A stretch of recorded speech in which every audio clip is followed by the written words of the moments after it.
Alright, so we got both tea parties left. It's really occurring to me, like,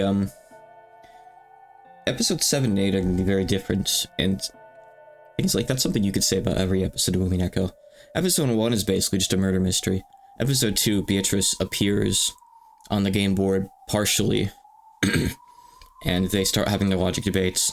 Episode 3, you get like all these magical characters introduced, and Ava suddenly finds the gold in that episode as well. And episode 4, Angie's there, or Gretel is there, the whole time as well, helping Battler out. And episode 5 isn't even Beatrice's game, it's one of the Deltas. Then episode 6, you're like, oh, well, Brinkastel's probably gonna have the game this time, right? No, Battler has the game. So episode 7, whatever prediction you're gonna make is wrong, 100% wrong. Not even close. But we're not there quite yet, and it's gonna be a bit before we are, because I'm gonna play HSA in between. But anyway, I don't really remember what the episode 6 tea party is, so I guess we'll see. Then let the parrots change their rings. Beato took Battler's hand and put a ring with the seal of the one-winged eagle on his finger. Are you sure? You already are the territory lord, so this ring belongs to you, Battler-san. You're really sure? At this rate, the world you created and the tale... Yes, I created this tale because I wish to be with you. That means the purpose of this world has been fulfilled. So from now on, I want you to write it. The continuing tale of you and me. Or is doing it like that too awkward for you? I'm just pushing the tiresome task of territory lord onto you anyway. It's much easier being the wife where you only have to brag. I just need to play around and wait for you to write a new tale. And for each new tale you write, I'll play any part you need. Be it an evil witch or a rival. A lover or a wife. Come on, Battler, you blush too. My tales are pretty intense. You'll be busy from dawn until dusk. Indeed, bring it on. Beato's hand relinquished the ring of the territory lord. From Battler, she received a silver ring with a crest that could only be worn by the wife of the territory lord. Apparently that's a thing too. They exchanged the rings and their wedding was complete. There must be like laws governing all this. I guess that's what Iron Maiden is for. They're there to like enforce the laws. So I guess the like meta arguing which world has its own marriage laws, apparently. Then the pair turned around, faced the packed crowd of guests, and raised the rings high. A thunderous applause rang out for them. That is way too hot to even touch. As a memorial to this night's events, the great territory lord will now recognize the accomplishments of certain people. Let those called come forward. At Battler's nod, Beato read the name of the first guest to be recognized. Cannon, come forward. Cannon-kun? A girl goat pushed her way through the crowd, took off her mask, and yelled. We're just kind of going into the, like, post-wedding anything goes now, so yes, Jessica's apparently here dressed as a goat. A cloud of gold butterflies gathered before Battler and Beato, and took the form of Cannon, kneeling in front of these two nobles. Cannon had already died and vanished. However, all the dead revive in the Golden Land. There's still major mysteries to Umineko, too. Cannon, right here. I mean, a lot of people probably don't understand what episode 6 was trying to say. But, there's still more mysteries than that. Like, this whole everyone has to die at the end thing, why does that happen? When my husband was locked up and in danger, you rescued him and displayed your capability for self-sacrifice by choosing to remain in that eternal prison in his place. Such devotion is deserving of an award. Therefore, we will allow for your resurrection, as well as your continued service. Yes, ma'am. I'm honored and delighted. Cannon-kun, Yoshia-kun. Yoshia-kun, wah. Jessica raced forward and landed sobbing in Cannon's chest. Cannon patted her head gently and held her. You won't be serving as furniture. You'll be serving as a human. Do you understand what that means? Yes. After glancing at Jessica sobbing, he looked at Battler again and nodded forcefully. Now for the next pair. Ushimiya, George, and Shannon. Come forward. Yes, George and Shannon were the next to be called. Perhaps they had already readied themselves. They walked forward boldly and kneeled. Ushimiya, George, right here. Shannon, right here. You two withstood Zebarn for her first trials until the very end. Your great achievements in affection, determination, and nobility were exemplary and deserving of an award. Therefore, your marriage certificate has been issued with a territorial lord's signature. Sure. We are honored and delighted. No one will be allowed to object to this certificate. Let the families of those recognized bless their union with all their hearts. In reality, this can't happen, though. And so, now that there's nothing stopping these two, let's all throw a race at them and celebrate. Hey, congrats you two. When the territorial lord clapped his hands in celebration, it spread throughout the entire cathedral. Then, a group of goats in the front line of the crowd took their masks off one by one. Listen up, okay? I'll never forgive you if you make too much salty miso soup. And George is getting a little overweight, so go easy on the sugar. George, when a man gets married, he's gotta treasure his wife even more than his parents. No matter what your mother says, you make sure you protect Shannon-chan. Yes, of course. George-san. Anyway, George needs to be asleep by 7 o'clock. I'll never forgive you if you let him stay up late. 7 o'clock is ridiculous. If you sleep for 8 hours, you're getting up at 3 a.m. What? And don't forget that washing his back and cleaning his ears are also a wife's responsibilities. Is that true? What have I done? A wife's job can vary depending on the family. Rudolph-san, have you been treasuring your wife? Of course. Why would you doubt that? Find happiness, you two. Marriage isn't a goal. It's just the starting line, okay? Ooh, congratulations, congratulations! Uryu, congratulations. We mustn't lose either. Yeah, no way of losing. Damn it. Cringe. The fanfiction continues. As Zelda fan. You know, I could just leave her there with Matt Pat. I think I will. She's stuck, but she looks happy. All of the Ushibita family, all the servants, and all the spirits and demons in attendance celebrated the honorees with an even greater applause. And so, the curtain closes on the tale woven by the Golden Witch. Perhaps we should finish this tale with the epitaph. Maria's not married yet. A long ways off for that. Also, Angie. Angie exists too. The following is the passage of the Golden Land from the epitaph of the Golden Witch. The witch shall praise the wise and bestow 4 treasures. 1 shall be all the gold from the Golden Land. 1 shall be the resurrection of all the dead souls. 1 shall be the resurrection of the love that was lost. 1 shall be to put the witch to sleep for all time. Sleep peacefully, my beloved witch, Beatrice. That might just be the end of the first tea party, actually. I know the second one. I know one of them is long, the wiki said. I'm not sure which one.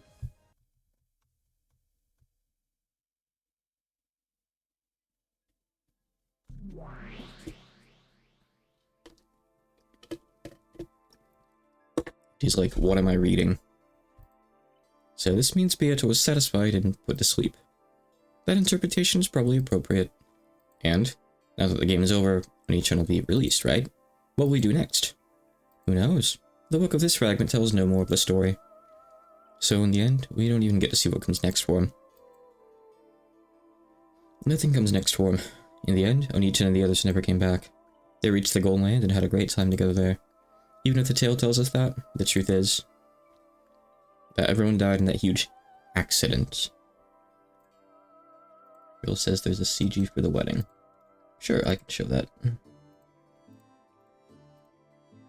This isn't the first time that the murders have been called an accident. And it won't be the last.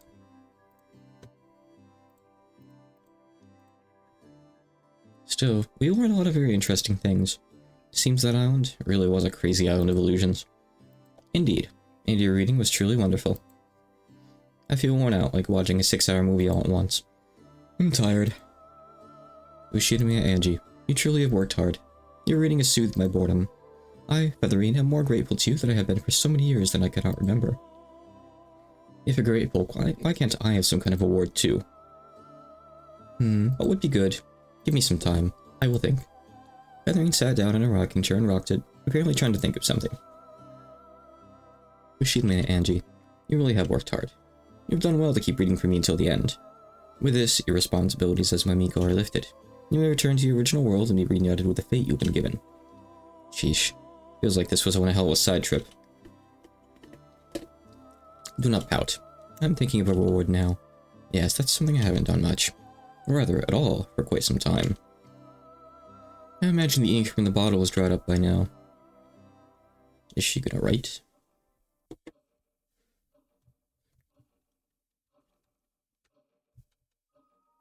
Even after the tale ended, Anji and Hachizu's debate over it continued for quite some time.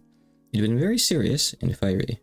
Anji had acknowledged that this tale was no crazy literary work, but a new message bottle which had drifted here once more from the Rakenjima of 12 years previous, to tell her of one truth. And it seemed as though she had found her own interpretation of the truth she thought the tale was trying to tell. But she's not going to tell us. Of course, that was only one truth, and it did not mean an end to her journey. However, maybe it can be viewed this way. It wasn't sufficient to fill the 12-year gap in her heart. However, at that moment, just enjoying the feeling along with the bit of coffee Hachijo had made was enough. Thank you for reading until the end. And thank you for your thoughts and opinions. I'm sure the very first Endless Witch is happy. Wow, so you can bring yourself to say stuff like that. If you just talked like that from the beginning, you'd have tons more fans. I'm merely praising the wonderful reader that you most certainly are.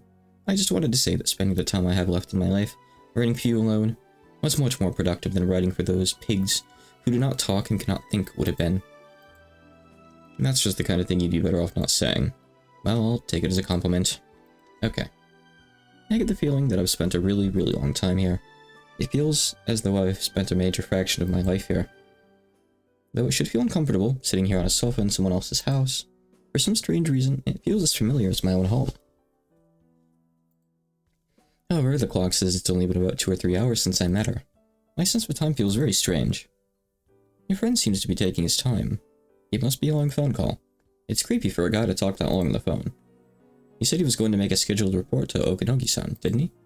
And though he was told that he could use the phone here, he declined and went to look for a public phone somewhere.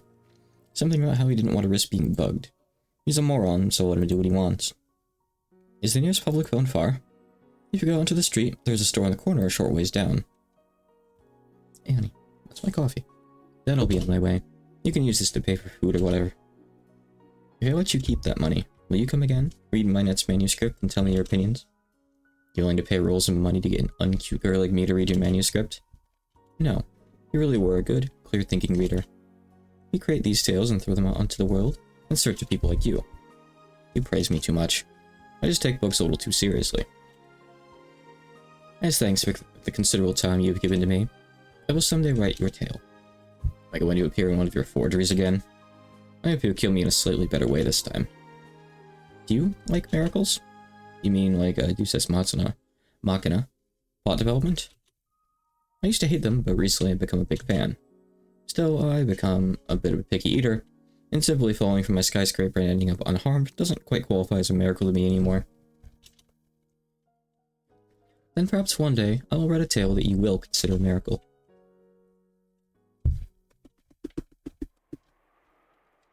I'm really sorry for barging in all of a sudden and saying all kinds of mean things. No, it was a worthwhile conversation. I wonder if my head editor will set up another meeting between the two of us. Sure, if there's another chance for one. See you again, have a nice day. Yes, it may happen again sometime.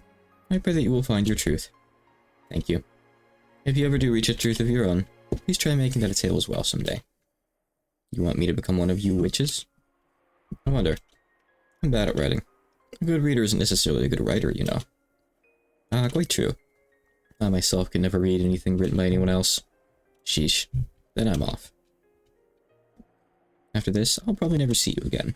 But I pray I will be fortunate enough to meet another you someday, somewhere. Can I ask one last question? Go ahead. That feathering witch who appeared within the tale, that's you, right?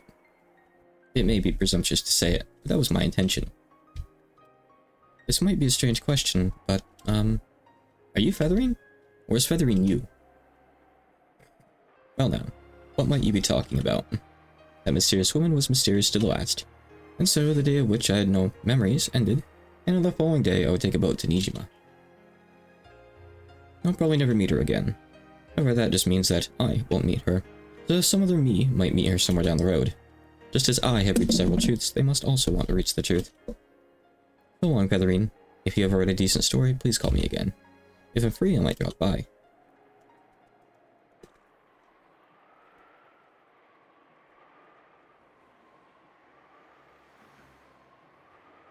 No problem. It's the most luxurious escort job I've had yet. I'd almost like to invite you along, sir. I'll take a pass on that. You know how old I am. I'm done running around all over the place. The person on the other end of the line was Okanogi. Okanogi was also a man who tended to move from place to place, so it hadn't been easy to catch him even on the phone. Richard's been pretty cool, and right now there's no need to run around. Can you not? Look, come on. Some of these bottles have water in them. Still has tea in it, and just enough that none came out when you knocked it over. Good. Alright. Someone that Akasumi is searching for you like mad. According to her informants, she's already gotten a ride to Rakenjima. Remember that this is before Angie goes back to Rakenjima. You'll bump into her there. So, just as planned. Hey, alright, come on, get down. Go on, honey. Just can't take enough precautions sometimes, huh?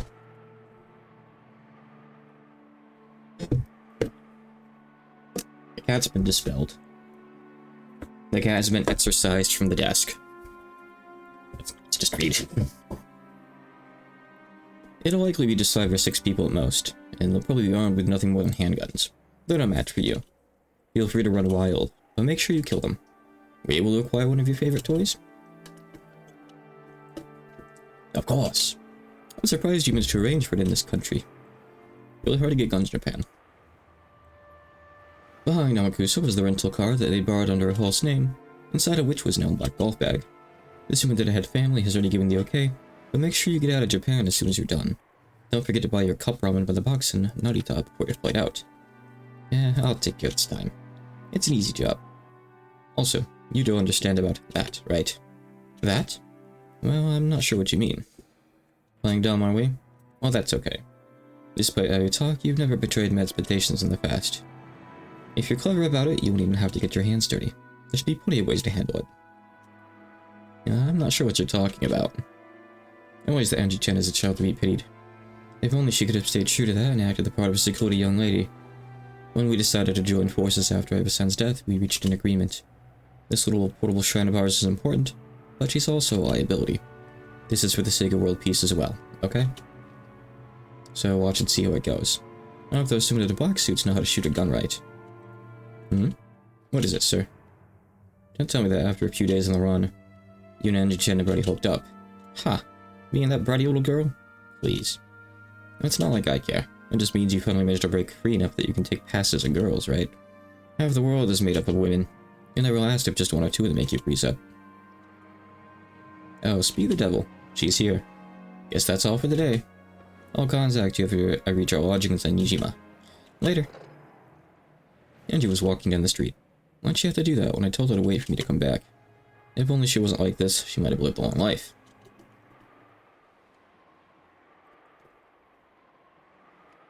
That was a pretty long call. I was so tired of waiting that I left. Sorry about that.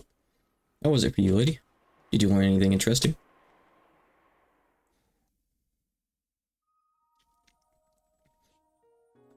I think rather than assassinate Angie, the plan is to let the guards kill her and then kill the guards.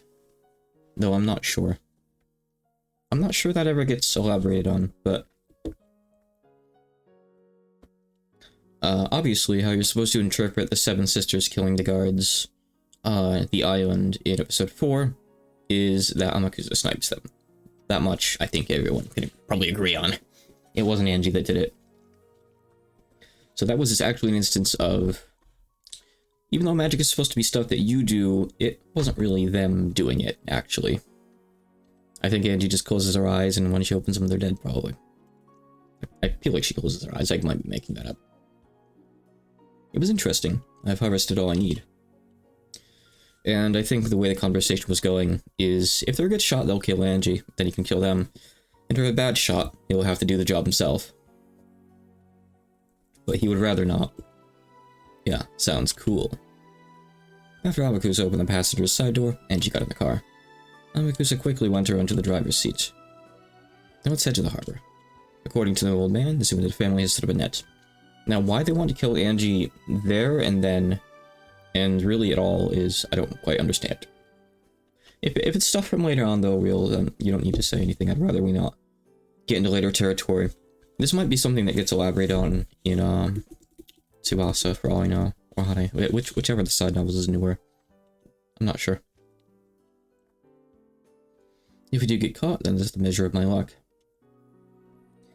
Yeah, but I feel like she would gladly give that up to the right person. She doesn't really want the responsibility. If we don't, then Arkanjim is waiting for me. Let's leave it all to luck. Luck, is it? When you can't decide what to do, or when it doesn't matter either way, it's not so bad to entrust your fate to a coin toss. Then I guess I'll try leaving it to luck too. I've got to admit, I'm a fan of that kind of thing. Great, my bodyguard just said he's gonna leave everything to luck. Wonderful. Yeah, but I feel like maybe Okanogi could convince her. Has he tried? I had to leave for that phone call, so I totally missed the clincher. What happened after I left? Let's hear it. No, I'm not telling. That's a shame. The car dashed through the hilly town. I mean, I'm sure they could just work something out where, like, Okanogi, like, adopts her or something. She gets whatever money she needs to live, but he gets all the money.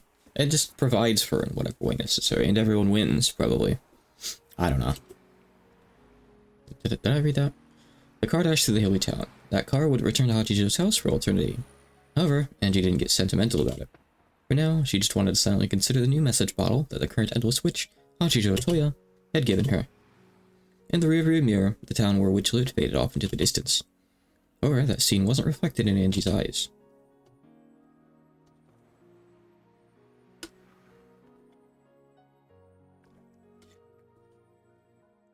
And that's the first tea party. Presumably the short one? I'm not sure. That felt pretty brief. Not even a half an hour. 20 minutes. Okay. Oh. Oh yeah, no, it's not going to show up till after. There's something else that I want to do too. But I think we have to read this first.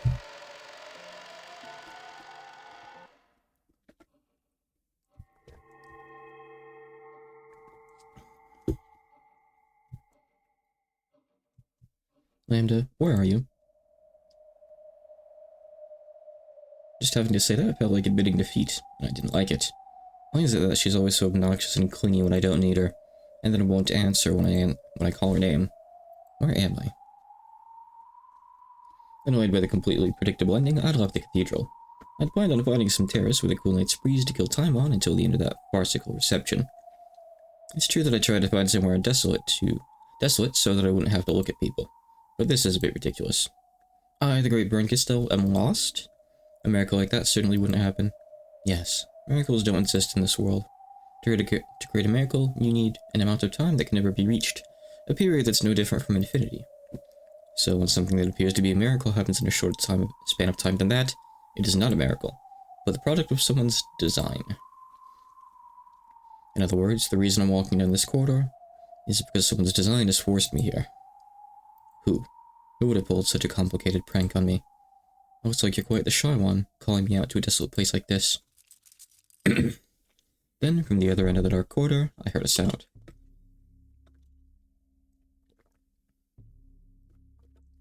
It sounded as though some small animal, like a dog or a cat, was walking at a quick pace.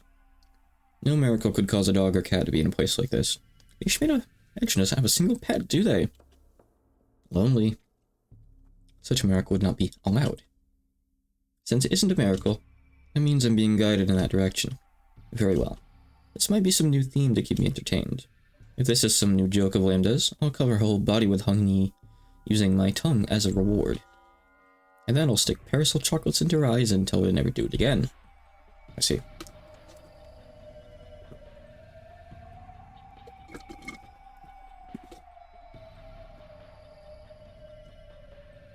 In the direction the noise had come from, it was not only dim. Hi, Junie. Can you be careful to not knock things over so you're fine? Go on. I don't know where you want to be, honey. You want to be on the desk or the lap or what? What? Come on, hon. Make up your mind. Oh.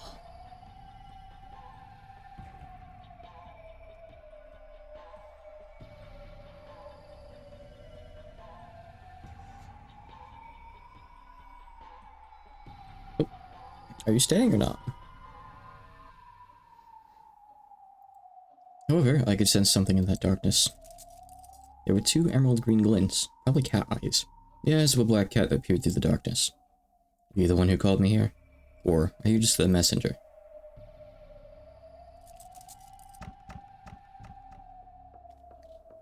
When I looked at my feet, I saw red cat footprints leading towards those cat eyes. She got down. The marks were unsettling, as though the cat had run through a pool of blood. When my eyes adjusted to the darkness, then even with a lack of light, I was vaguely able to make out these red footprints. They weren't actually glowing or anything, but they served perfectly well as a signpost leading me onwards. As though it was telling me to follow, the cat turned around and dashed off into the darkness. What is it? Something feels very strange. It's a feeling I haven't felt since I began calling myself the cruelest witch in the world. Can't quite remember what this feeling is. Still, for one as tired of boredom as me, it's surely more fun this way. I followed the bloody footprints of the cat, which would sometimes stop and look back at me, and walked on and on through the dark corridor. Forward, turn, and down what appeared to be stairs from time to time. And then, though I couldn't really tell because of the darkness, it went in through the crack of a door. Getting lost in the lethal company map, sorry. Go down the stairs, you're not gonna make it back. Here. I pushed the door open slowly, but it was dark on the inside, just like the corridor. However, the air and the slight change in the echoes made by the footsteps told me that this was a room, not a corridor. The sounds of the cat's footsteps were gone. However, the bloody footprints remained.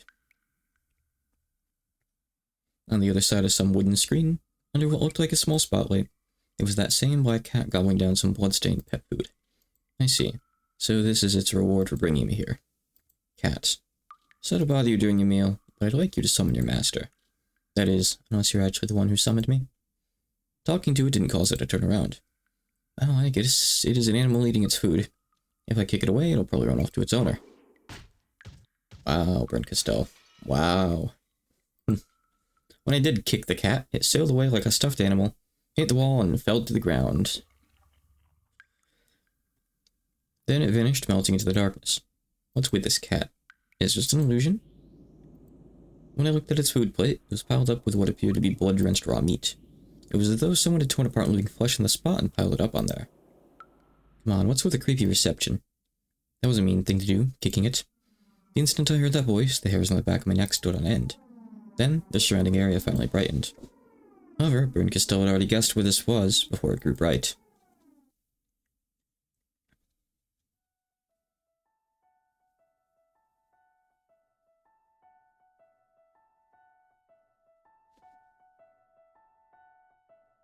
That was you, was it not? That cat. A cat who has learned how to eat meat, and that it can sometimes choose its own path.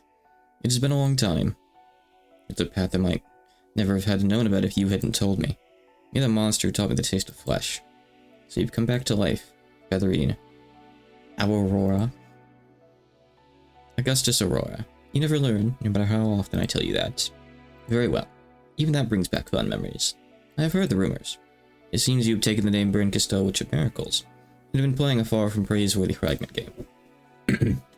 This might mean a little bit more if you read Higurashi or seen it, but it's okay.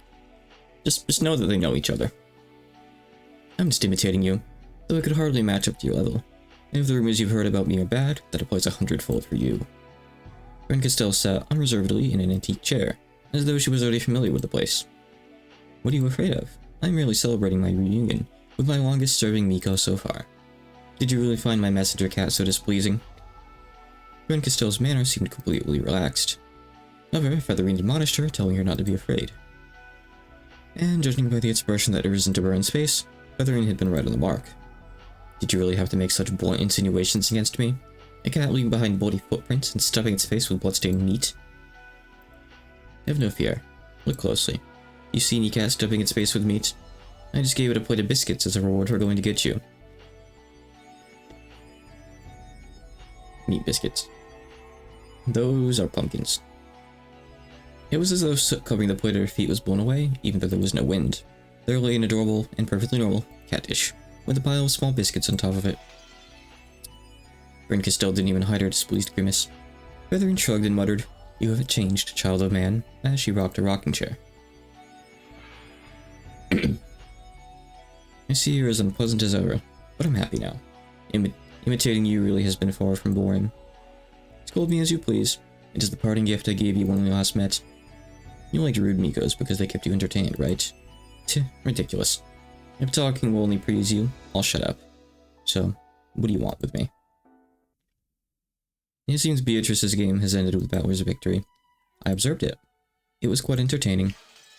I'm sure you like seeing me fail miserably. Nonsense, it was a splendid performance. I'm sure Beato was very grateful to you. And, if you want me to read the fragments of Beato's game aloud for you, I refuse. I'm not your Miko anymore. I have observed all of Beato's games. I also watched Lambda Delta's game and Valor's game with great interest. I believe I have formed an answer for all the riddles in my own way. The culprit, the motive, the individual tricks. I'm not yet clear about the very last part of the epitaph's riddle, but I have enough of a theory that if I actually went to Narkenju and investigated, I should be able to resolve that part as well. And, of course, since there is no single truth, my theory is probably only one of many possibilities. However, that is only a question of possibilities, a trivial problem. What are you up to? Do you want to debate Beato's game with me? Wrong. What I want is to look at the answers, child of man. Those words of Featherines made Brinkestelle straighten up. Old Master did not fail to notice that strange reaction. So far you've spiced up this tale as an actor. In doing that, you've probably come to know many truths. However, even you are unaware of the truth behind several riddles that Beato has cleverly kept hidden, correct?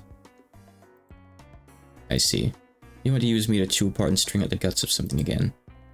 After watching a play, reading the pamphlet and learning what goes on behind the scenes is similar to, as you would say it, enjoying some black tea after a meal. That enjoyment cannot be left undone. It's like when you finish a game and you go on like TV Troops page for it or something. You go on like the Reddit and read the stuff you missed, I guess. She wants to just read the rest of the stuff instead of figuring out herself. You like to play with them and love them while they're alive, then eat their flesh when they die. So cats are doubly useful to you. Just die, monster. I want to look at the answers. I'm sure you want to know them. Think of it as a burial for Beato's corpse, where you are in charge of the service. What do you say to that, child of man? Now you're starting to speak my language. When Featherine snapped her fingers, a thin spotlight appeared on the table, which was covered with cluttered books. There lay a folded version of the game board for Beato's game. The Witch of Theater going spun her finger in a circle, and the game board opened up by itself, showing the black and white pieces lined up inside it. The game board and all the pieces are gathered here. The records for the previous games are all present as well. With a rustling sound, the book flipped through all of its pages of its own accord, front to back, shut itself, and flew to the side of the game board, where it waited. Inside it, all the movements of the pieces during the previous games were recorded. I see. So you were short a player and a commentator. Also short on black tea. Similarly with dried plums. Of course, I will find some. Okay. If you add in some mustard rice cakes, then we have a deal. The negotiations are concluded. I have one condition. Oh? And what is that? I'm going to be the reader, okay? I have no love, so few things might be interpreted in an odd way. However, the reader is free to read things in a manner and with an intonation of her choosing. I only want to check the answers. I don't particularly care about the tale itself. I'm not deeply interested in what sort of tale you'll create. Ah, yes. Now I see what you're after. Will you accept that condition? Very well. I want to know the answer. You have your grudge to worry about. The negotiations are concluded. When Featherweed snapped her fingers once more, a large chair appeared, as though beckoning Brinkestelle to sit there. It was a throne, horribly mismatched with the furnishings of this room. Hey, it's the portrait I have right there on my wall. Wait, I've seen this before. This is... I acknowledge it. You may sit. You are the game master. Oh, Brinkestelle does get to be the game master, kind of. Are you sure? Are you really sure? You can create whatever sort of tale you would like to satisfy your grudge. I'm not interested. However, I have one condition as well. Answer all the questions I ask. Absolutely no keeping secrets, hiding, or dodging the issues. Leave it to me. Tearing up guts and dragging them out is my specialty. After all, you trained me. Let us make some black tea. We'll use our own hands, not magic. She's up in front of the monitor again. Let the master treat her Miko to some tea. The old Beat told me that witches are the best ones to have black tea with. It seems that rule doesn't apply to us.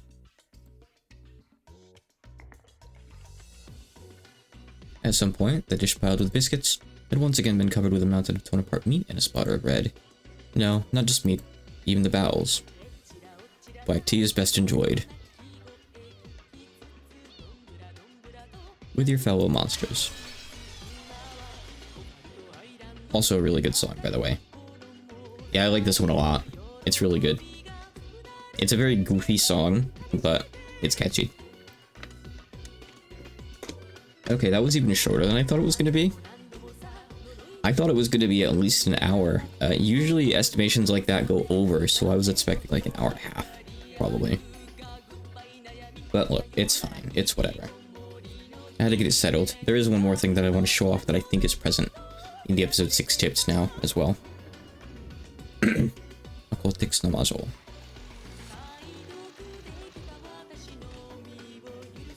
There's a lot that I don't remember about episodes 7 and 8. I remember the general premise of 7. No, I'm talking it too soon. We're going to be doing another game before we even get into it. I look forward to a lot of it. It will answer a lot of questions, if it's what I remember it is. So, look forward to having some stuff spelled out for y'all. There are a couple things that'll be almost spelled out for you that you can pretty much assume you're interpreting correct as well, but aren't ever set out right in text. This should be pretty apparent, really. It is kind of like the actual answer episode of the answer arc. I think there might be some of that in episode 8 as well, but they're formatted very differently. Episode 7 generally is going to be formatted differently from everything so far. So, look forward to a total curveball.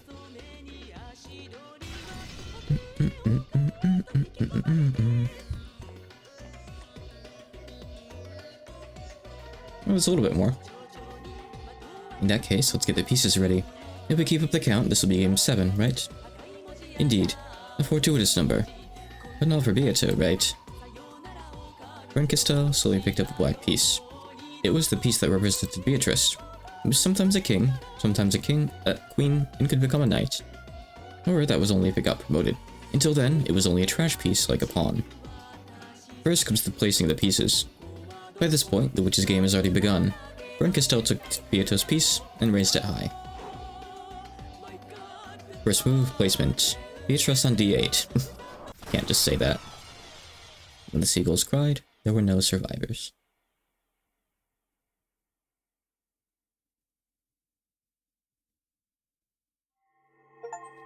Okay then. Okay, so I want to check something in the tip screen. I believe...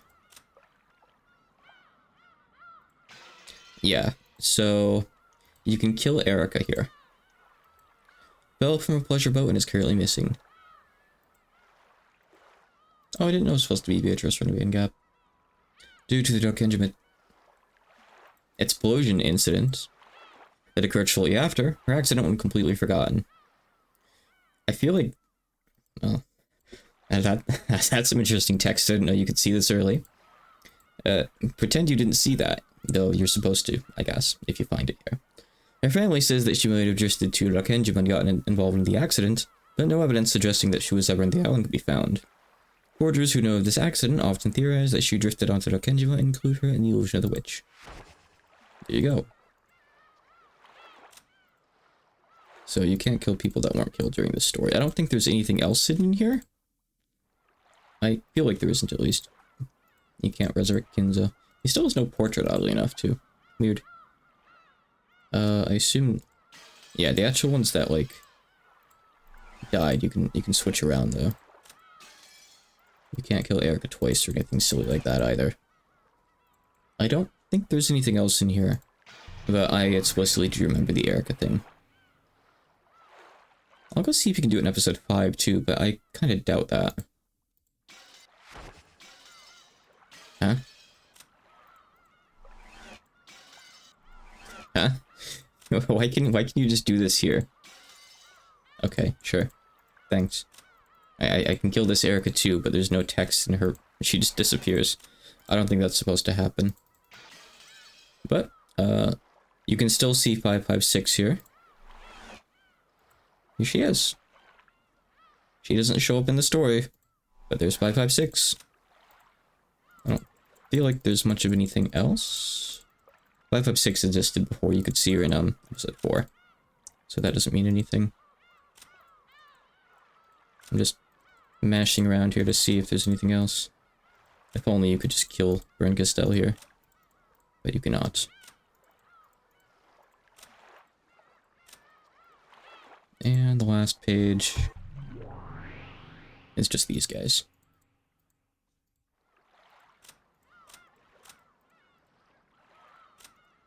It seems like, so we've got Machijo Toya here. Is Betharine on the last page? Did I miss her? Or is she just not present? Nope, she's actually not added at all yet. Funny enough, huh? Weird. Let's switch to episode 5. Yeah, it's just an episode 6 thing. It's spelled out in all caps because he's the game master. I believe. Though, of course, I think you also get, like, capital Angie sometimes too, right? Not this time around. I don't know, it's kind of weird.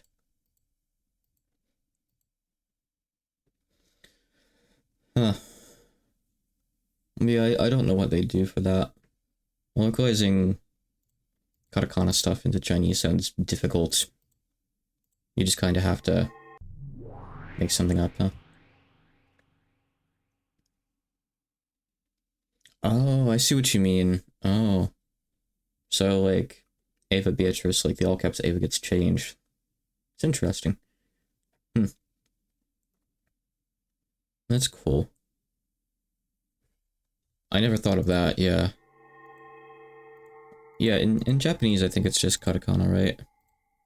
I think they just do katakana, or they might actually just do English. No, it's katakana. They just do katakana. Okay.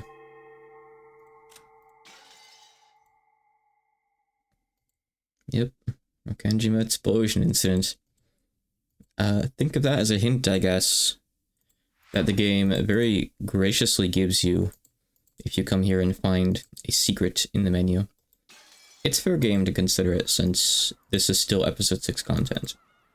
Okay, so I will end the VOD there. I still have to upload the past 2 VODs. Oops, I'll get there. I'll get there, promise, eventually. Sorry.